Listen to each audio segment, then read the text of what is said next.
Track 2.13. 1. Alfie.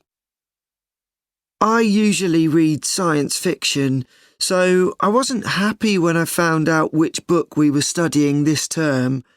I thought a dog story, they're for young children, but actually it's a fantastic adventure story. It's really gripping. I couldn't put it down. And although it's told from the dog's point of view, it's in the third person, so the author doesn't pretend to be the dog. 2. Carmen. I think of this poem when I go for country walks in spring.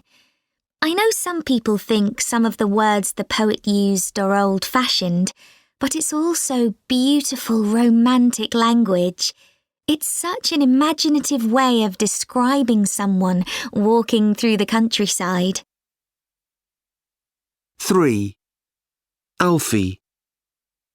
I like fantasy and I quite like the realistic style of contemporary novels, but I don't often read books that include both.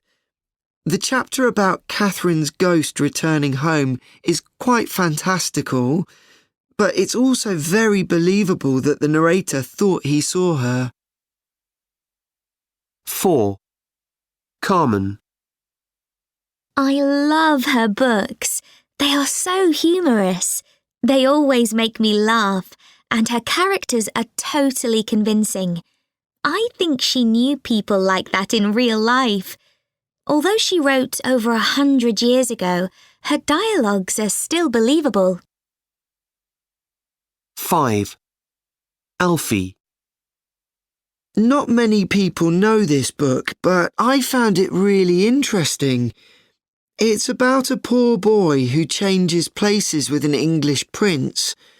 It's set hundreds of years ago, and it's complete fantasy, of course. It's not fast-paced, so it isn't constant action, but I wanted to keep reading. It's really about how luck is important in life. I found that quite thought-provoking.